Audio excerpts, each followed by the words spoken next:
Hay algunas historias que nos dejan enseñanzas y esas historias pueden servirnos también para aprender lo que puede suceder eventualmente en nuestras vidas o en las vidas de los seres queridos, personas a quienes podemos de pronto ayudar o ayudarnos a nosotros mismos, que es lo más importante. Siempre comenzar con ayudarnos a nosotros, porque si nosotros no estamos bien, no podemos brindar también un beneficio a los demás. Esta historia que les voy a comentar es muy interesante porque fue uno de los motivos que me llevó a ampliar la visión sobre la manera como vemos a los pacientes, como vemos la medicina y como vemos también la forma de realizar un tratamiento. Fue exactamente una señora mayor que acababa de cumplir los 60 años. Ella se acababa de jubilar, acababa de dejar su empleo y llegó a la consulta diciendo que había pasado por unos 3 o 4 oftalmólogos y que todos le habían dicho que estaba bien, pero ella seguía sintiéndose mal.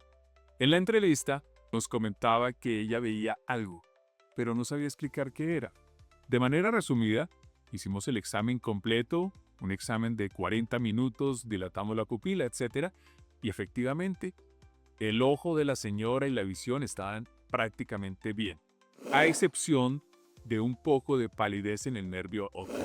Por eso es tan importante la revisión del nervio óptico y del poro posterior del ojo. Cuando encontramos esto, pedimos unos exámenes paraclínicos, un campo visual, una tomografía del nervio óptico e incluso una tomografía de la retina para estar seguros cómo estaba el componente de la parte posterior del ojo. Para nuestra sorpresa, el campo visual salió con una hemianopsia, es decir, la mitad del campo visual ella no lo podía ver bien. Y entonces sospechamos que podía haber detrás del ojo un tumor, que es algo que se puede relacionar con una hemianopsia, es decir, con un daño en la mitad de cada campo visual. Para ampliar la información, le preguntamos a la señora desde cuándo tenía estos síntomas, desde cuándo venía ella sintiendo algo en el ojo. Y nos refirió que había sido hacía más o menos unos 5 años. Entonces, gracias a que nos habíamos preparado estudiando un poco de homeopatía, acupuntura, medicina tradicional china, homotoxicología y otras áreas de medicinas integrativas y alternativas, aprendimos que en estos casos es importante explorar un poco sobre la vida del paciente.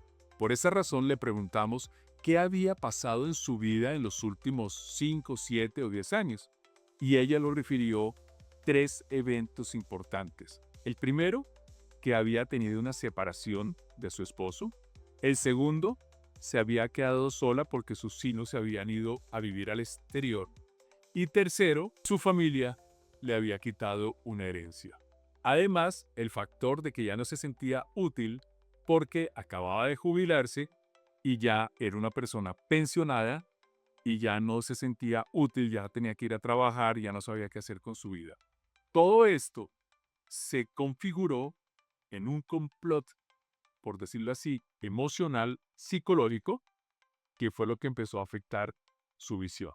Cuando observamos esta hemianopsia, la mandamos para una valoración con el neurooftalmólogo y con el neurólogo.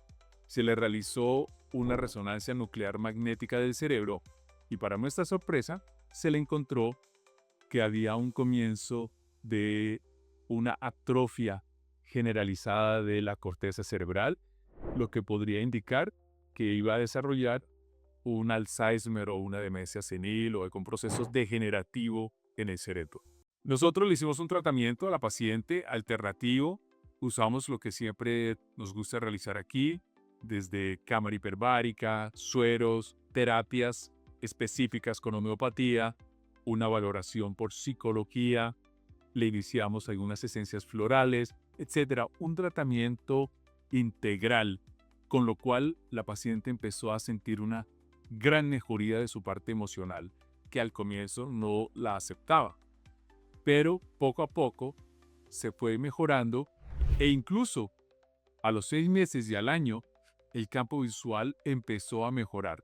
ella siguió también las recomendaciones del neurólogo y del neurooftalmólogo que indicaron otros procedimientos, los cuales nosotros los respetamos y ella los siguió según la indicación de estos profesionales. Pero era para contarles la historia de cómo un evento emocional puede repercutir en la visión. Este es un ejemplo de algo bastante curioso que algunas personas podrían pensar que es algo anecdótico. Sin embargo, ya tenemos más de 10 casos documentados de personas que han tenido un componente emocional de este tipo, un duelo, una pérdida por una separación, un cambio de vivienda, la pérdida, la muerte de un familiar cercano, incluso hasta la muerte de una mascota.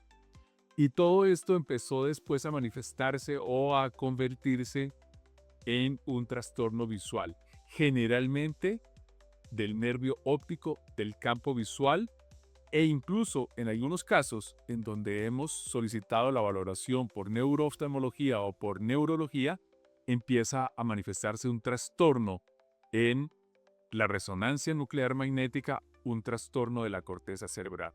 La explicación no está completa, obviamente, estamos investigando todo esto, pero sí nos abre las puertas para recordar que un componente emocional, un trastorno psicológico, algo que nos afecte mental o emocionalmente, puede repercutir en nuestra visión.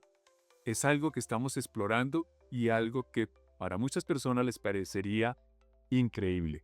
Pero les contaré otra historia próximamente donde seguiremos documentando situaciones similares que nos han ayudado a ampliar el abanico de tratamiento y la manera como percibimos el mundo de la visión y su conexión con la mente.